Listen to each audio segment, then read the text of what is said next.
Hello, this is Brian Rosner with Biomed Publishing Group. Forgive me that I haven't made any videos lately. I've just been really busy.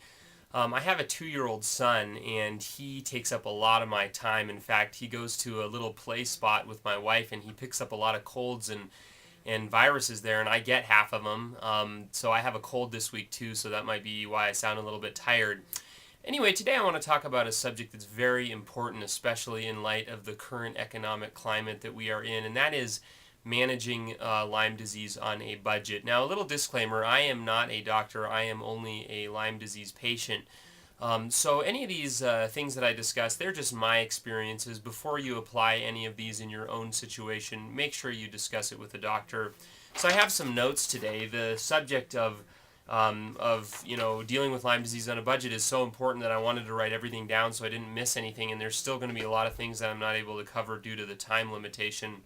So if you see me looking down, I'm looking down at my notes. Now the first thing I want to talk about is tests, laboratory tests. I've spent about $20,000 on testing over the last 5 or 10 years, and personally I haven't learned that much from those tests. So the first point I want to tell you about, just be careful what money you pay for testing. I'm not saying you shouldn't do any tests. Tests are important.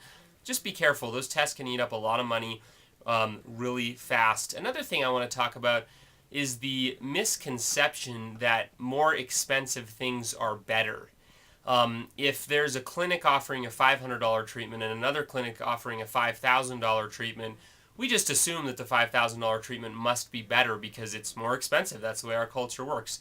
This isn't true in medicine, in my opinion, and you really need to confront the brutal facts about a treatment, find out what it is, what it's supposed to do, what the ingredients are, what the track record is, and use that to evaluate the treatments. Don't use the cost. I spent $20,000 on a treatment in Italy called ICHT.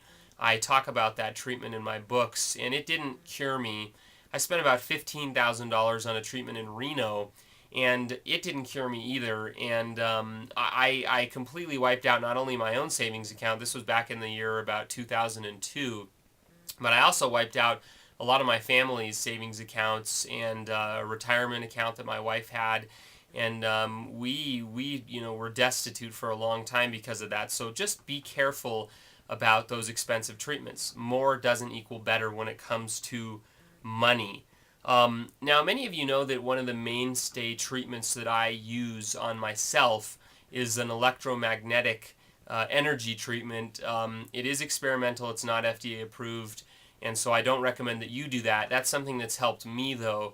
And it is a treatment that is pretty affordable. In fact, most of the experimental devices that I have, I built myself for a low price.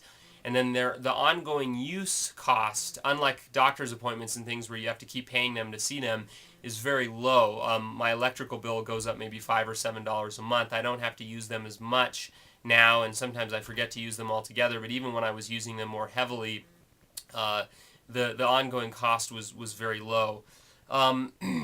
Now, most supplements that help Lyme sufferers are not very expensive, and those supplements that are $200, $300, $400, to be quite honest with you, it's been a long time since I've run across any supplements in that higher price range that I've really felt are that valuable. Now, don't get me wrong, there are some for sure. However, when I hear about new supplements, I usually go on my favorite website. It's iherb.com. That's IHERB.com. They charge me about $2 for shipping. They're located near where I live, so I get the order in about 3 days. And most of the things that I have tried, I just took some supplements off my shelf over the last couple of years. The things that I've used, they've been under $10 or $20. Here's one, olive leaf extract by Now. I really like this brand Now.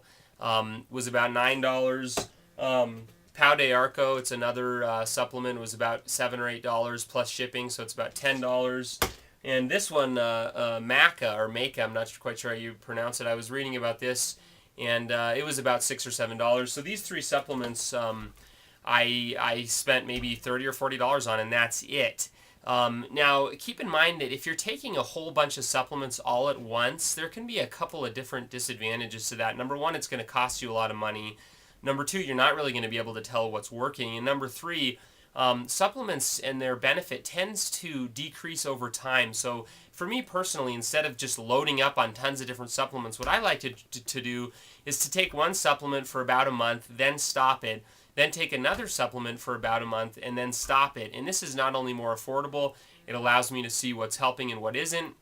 And it also allows me to discontinue supplements when they start to lose their benefit. Of course, everyone's going to have that handful of supplements that they just have to keep taking that helps them a lot. It's worth the money. But just make sure you're not taking a whole box of pills that's costing you $500 a month when you don't even know what they're doing and you don't even know if they're helping. So, that's another thing to keep in mind. So, also, you might want to hold on to your supplements. Make sure they haven't expired. But for example, I might take olive leaf extract for a while, find out that it helped me for a while, and then stop using it. But a year later, I might want to try it. This particular bottle doesn't expire until 2012, so it's good for a while. I can hold on to this and use it at a later point, as long as I store it safely.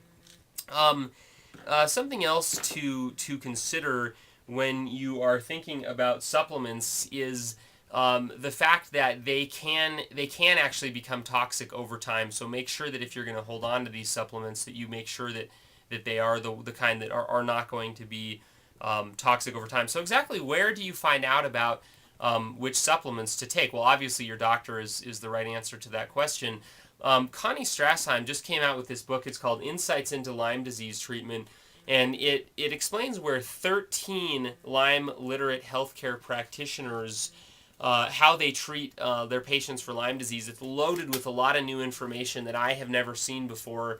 And they talk about hormones, detoxification, antibacterial supplements, many of which are available over the counter. So you might want to check that out to see where you can get these supplements, or even which supplements to take. Now, my book, The Top 10 Lyme Disease Treatments, I talk about supplements as well in here. And I talk about something called the antibiotic rotation protocol, which is basically the same as what I described when it comes to supplements, not using them all the time and rotating them. And this is another way that antibiotics can be used in more of a cost-effective way. Instead of taking them all the time and combining them, if you take them sometimes and rotate them, that can be more cost-effective. Also, this is just my opinion. I've seen some evidence to back it up, but for now I'm just going to state that it's only my opinion. IV antibiotics, that's intravenous antibiotics, while they can be important in some cases, in many cases they are extremely expensive, very inconvenient, a lot more cumbersome, require a lot more medical supervision, which is why they're more expensive. And personally, I never really experienced a lot of additional benefit with the IV in comparison with oral antibiotics, so that's another thing to consider when you are thinking about money. Some of the most beneficial therapies I've used, and this goes back to the idea that more expensive is not better, have been things that are extremely cheap, like saunas. Homemade saunas can be $20 or $30 if you convert, a part of your house, or if you have like a tent or something like that. Exercise, mild exercise, not to overstress yourself, but that can be very helpful. You might want to consider starting a health savings account. This is where you are able to write off certain eligible health expenses from your federal income taxes. I've done this. It's been very beneficial. You'll have to talk to an accountant to find out exactly which expenses are eligible. I can't tell you that, but the expenses that I have used that are eligible have saved me some money in taxes, so you might want to look into that. It's called a health savings account, abbreviated HSA. You can do a Google search for it. It allows you to get tax deductions for health expenses. When you go to a doctor's appointment, what a lot of people will do is they will just plop down at the doctor's office, sit there, pay $300 or $400 for a consultation, and the doctor is going to help them. It's going to be worth it.